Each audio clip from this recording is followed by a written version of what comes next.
Pembalap monster energi Yamaha Fabio Quartararo menghadapi tekanan yang luar biasa jelang balapan seri ke-18 MotoGP Australia 2022.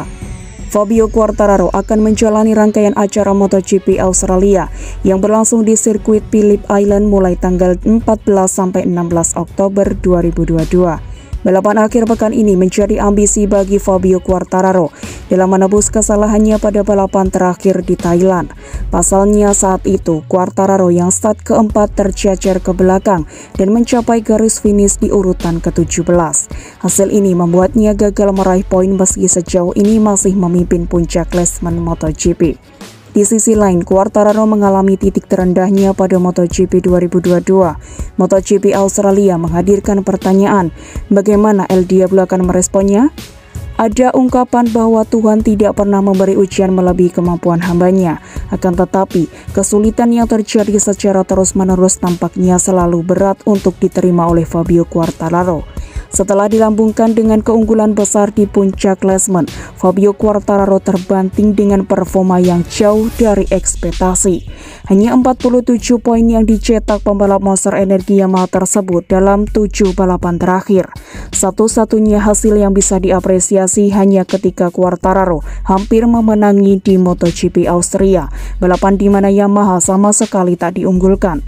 Selain itu, Quartararo sekali finish di posisi 5, 2 kali finish di posisi 8, dan 2 kali gagal finish, serta sekali finish di belakang.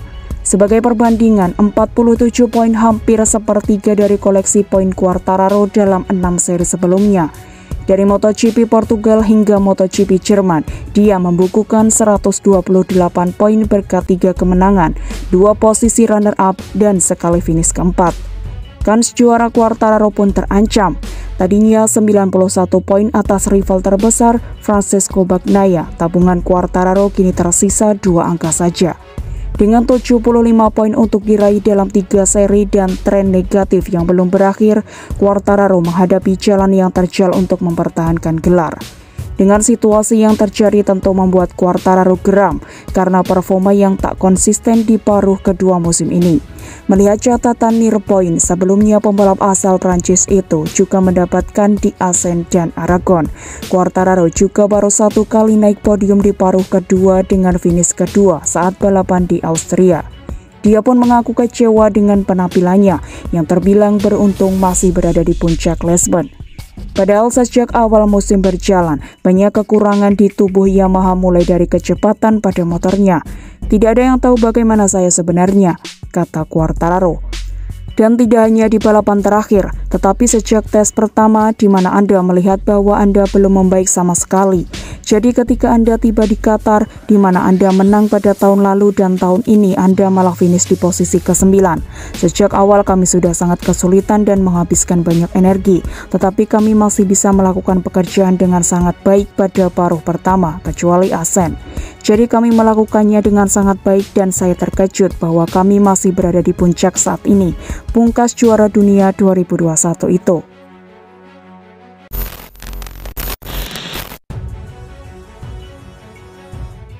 Pembalap Suzuki Racing Joan Mir kemungkinan besar bisa mengaspal lagi dalam MotoGP Australia di sirkuit Phillip Island pada tanggal 14 sampai 16 Oktober mendatang.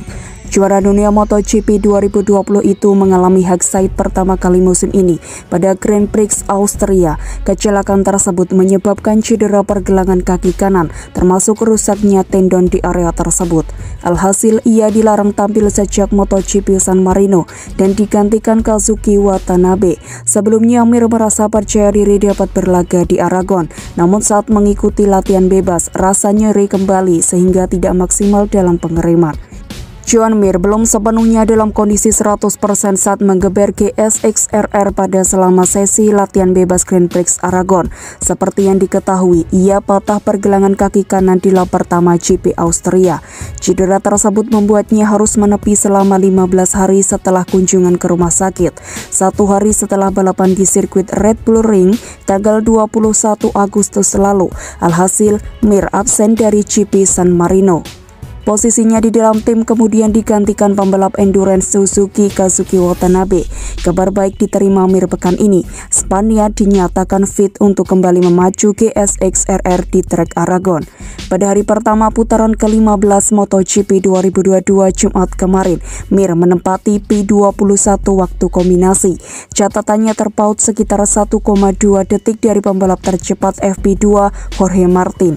Setelah menyelesaikan 2 sesi, rider 25 tahun itu mengakui kelanjutan partisipasinya dalam GP Aragon diragukan.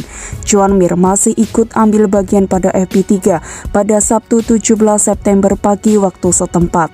Namun setelah finish latihan bebas ketiga di P18, ia terpaksa harus memilih mundur dari sisa GP Aragon. Tak hanya itu, Mir dipastikan bakal melewatkan race di Motegi, Jepang pada tanggal 23 sampai 25 September. Sementara itu pada Rabu 5 Oktober, pemilik nomor 36 itu sudah menjalani elektromiografi untuk mengecek otot dan sarafnya di area cedera. Kemungkinan hasilnya positif sehingga Suzuki ingin membawa Mir ke Phillip Island. Sebelum itu, dia mesti melakoni pemeriksaan akhir oleh dokter di sirkuit sebelum mengantongi izin berlaga di MotoGP Australia. Sepertinya segala hal lebih baik dan saya gembira ketika para dokter memberikan berita terbaru usai pemeriksaan. Cedera sepertinya sudah pulih dengan baik dan rehabilitas membuahkan hasil, ujar Mir dilansir rilis Suzuki. Saya belum 100% tapi sudah merasa saatnya untuk kembali karena situasi jauh lebih baik daripada beberapa pekan terakhir. Saya ingin menjalani 3 balapan pamungkas musim ini dengan tim sehingga saya harap akan merasa baik-baik saja di atas motor dan membalap dengan cara yang baik. Mir yang kini menghuni peringkat ke-15 ingin menikmati momen-momen terakhir bersama kru Suzuki sebelum dibubarkan di akhir musim. Manajer tim Suzuki, Livio Suppo menambahkan, meski kami memiliki beberapa pembalap cadangan yang membantu, ketidakhadirannya sungguh terasa. Jadi saya sangat senang Joan bergabung lagi dengan kami di Phillip Island. Akan sangat menyenangkan melihatnya kembali dengan motornya. Kami akan melakukan segala yang bisa untuk membuatnya kembali lebih mudah, sehingga dia dapat menikmati salah satu sirkuit favoritnya, pungkas pembalap asal Spanyol itu.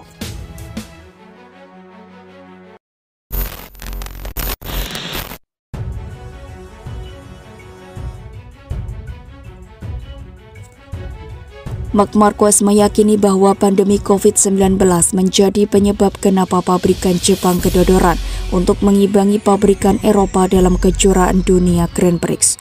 Sejak era MotoGP diperkenalkan pada tahun 2002 silam, Yamaha, Honda, dan Suzuki sukses menyegel 14 titel. Selama rentang waktu itu, Ducati berhasil mencuri 1 gelar lewat Casey Stoner musim 2007. Tetapi superioritas pabrikan Jepang mulai memudar selepas tahun 2019, dibuktikan dengan kedikdayaan Ducati yang mengklaim titel konstruktor dunia selama 3 tahun beruntun. Meski hal tersebut turut dipengaruhi faktor dari 8 Desmosedi GP yang diturunkan, faktanya 2 pabrikan Eropa lain seperti Aprilia dan KTM juga menunjukkan geliat kebangkitan. Aprilia bahkan sudah mengantongi 1 kemenangan dipersembahkan oleh Alex Espargaro di GP Argentina, sementara kubu KTM menorehkan 2 podium tertinggi sejauh musim ini, yaitu GP Indonesia serta GP Thailand.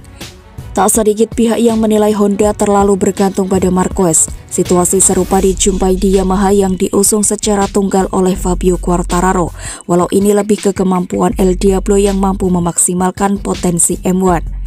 Namun menurut Marquez, tantangan logistik akibat pandemi merupakan salah satu pemicu di balik penurunan kinerja pabrikan Jepang dari pabrikan Eropa.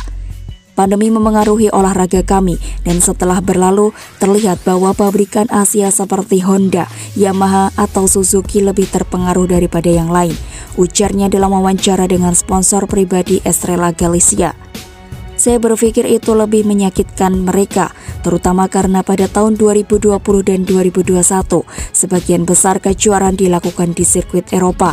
Kemungkinan semua insinyur Asia datang untuk tinggal di Eropa, tetapi mereka tidak lagi berada di pabrik. Banyak komunikasi dan tingkat pekerjaan yang sedikit menurun, meski itu bukan alasan, karena pada akhirnya Anda berada di kejuaraan dunia dan Anda harus tahu bagaimana beradaptasi dengan perubahan. Jika tidak, Anda akan disalib. Dan dalam hal ini mungkin karena protokol dan segala sesuatu yang menyertainya, ada kekuatan yang lebih besar yang membuat mereka tidak dapat beradaptasi. Mengomentari problem yang membelit Honda, Marquez berargumen bahwa masalah dalam skuad berlogo sayap tunggal tersebut bukan pada paket motor RC213V itu sendiri, melainkan keseluruhan proyek termasuk komunikasi. Dalam hal ini Honda telah bekerja dan saat ini mereka masih bekerja karena normalitas telah kembali di negara mereka, ucap Marquez. Mudah-mudahan untuk 2023 mereka mengambil langkah maju yang besar, tapi saya tidak bisa menyalahkan mereka untuk apapun, karena saya melihat upaya mereka sudah maksimal, keterlibatannya juga maksimal, dan saya bisa merasakan di dalam diri mereka keinginan untuk menang lagi. Lalu ada juga pentingnya membuat setiap langkah ke arah yang benar. MotoGP 2022 akan kembali bergulir akhir pekan depan pada gelaran bertajuk Grand Prix Australia di sirkuit Phillip Island pada tanggal 14 sampai 16 Oktober.